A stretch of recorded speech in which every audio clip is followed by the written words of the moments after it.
कर दोस्तों, चलिए जानते हैं बिहार की फटाफट 25 बड़ी खबरों को सिर्फ 10 मिनट में। लेकिन उससे पहले आप यह वीडियो किस जगह से देख रहे हैं हमें कमेंट में जरूर बताएं।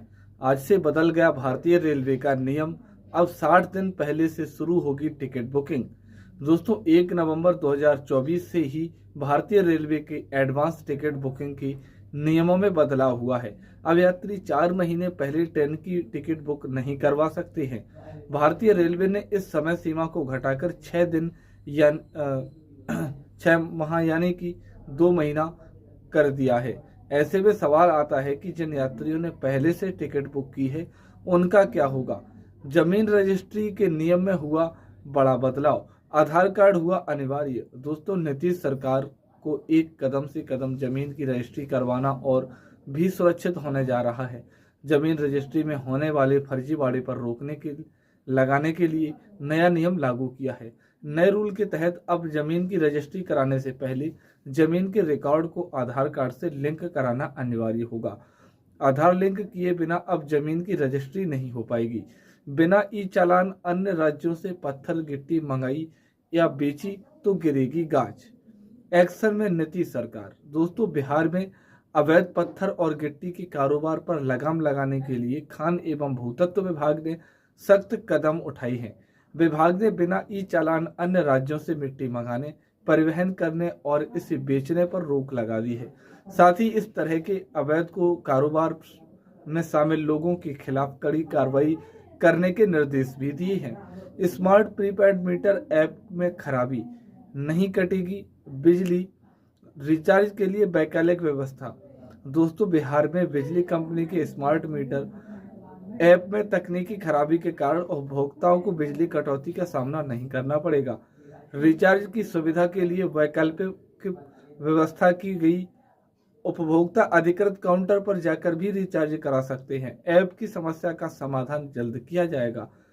बिजली कंपनी द्वारा शुक्रवार को इस आशय की आधिकारिक जानकारी दी गई। पप्पू यादव की परेशानियों से पत्नी का कोई लेना देना नहीं, बोली हम तो साथ भी नहीं रहते।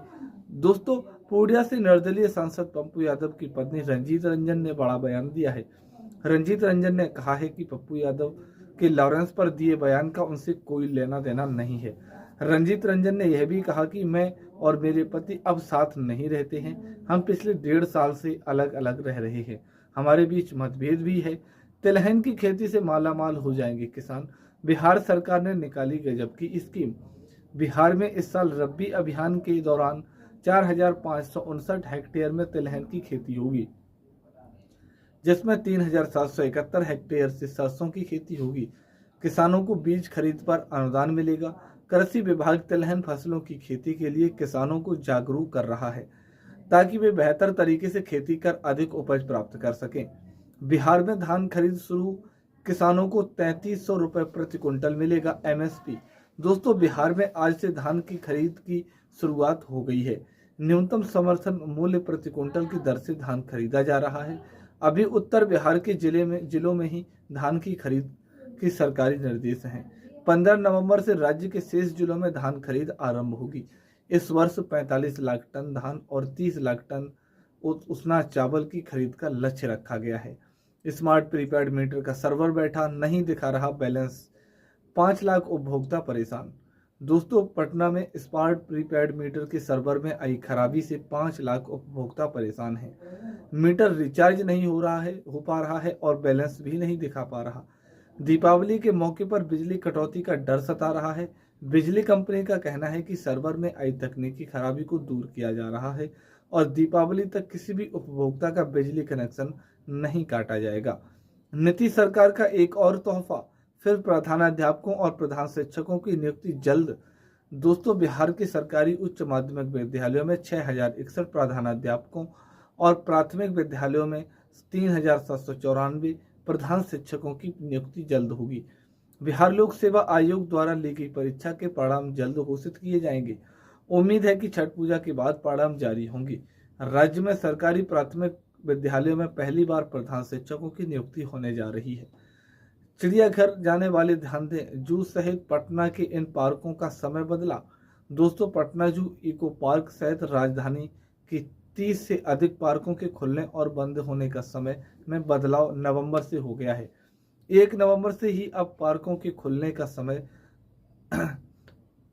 चेंज हो चुका है। वहीं पार्क शाम का हुई बंद होने का समय भी में बदलाव आया है।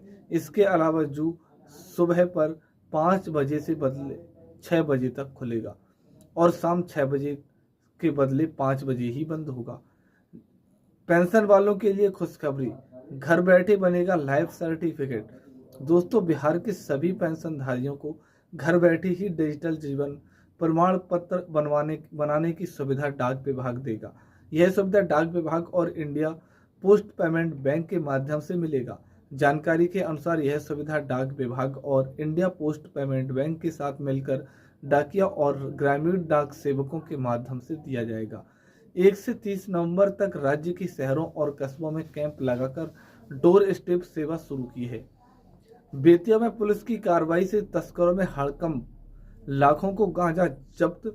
दोस्तों, बिहार के पश्चिमी चंपारण जिले में पुलिस ने अपराधियों और तस्करों पर नकेल कसने के लिए चलाए जा रहे विशेष अभियान के तहत एक बड़ी सफलता हासिल की है। एसपी शौर्य सुमन के निर्देशन में सहोदर पुलिस ने कामता फार्म के पास वाहन चेकिंग अभियान के दौरान 47 किलो गांजा के साथ एक तस्कर को गिरफ्तार किया। इस जब्ती का अनुमानित लगभग रेट अंतर्राष्ट्रीय बाजार में लाखों का आंका जा रहा है। बिहार के पंचायत जनप्रतिनिधियों के लिए खुशखबरी, छठ पर नीतीश सरकार ने किए तोहफे के ऐलान। दोस्तों, बिहार में त्रिस्तरीय पंचायती राज संस्थाओं के जनप्रतिनिधियों को मानदेय का भुगतान जल्द होगा। इस संबंध में पंचायती राज मंत्री केदार प्रसाद गुप्ता ने विभागीय अधिकारियों को छठ पर्व तक मानदेय भुगतान कराने का निर्देश दिया है। राज्य में पंचायती राज के जनप्रतिनिधियों का मानदेय दोगुना कर दिया गया, लेकिन नई दर पर भुगतान पहली बार होने जा रहा है। पीएम ने लॉन्च किया आयुष्मान वंदन कार्ड, बिहार के 40 लाख बुजुर्गों को फायदा। दोस्तों, प्रधानमंत्री नरेंद्र मोदी ने मंगलवार को बिहार सहित पूरे देश में आयुष्मान वंदन कार्ड लॉन्च किया। इसके साथ ही 70 वर्ष से अधिक उम्र के लोगों का भी आयुष्मान कार्ड बनना शुरू हो गया। इन बुजुर्गों के लिए 5 लाख तक के मुफ्त इलाज की सुविधा है। इस योजना के शुरू होने से देश के 6 करोड़ तो बिहार के 40 लाख बुजुर्गों को फायदा होगा। 87 लाख वोटर 6,382 पैक्सों में डालेंगे वोट।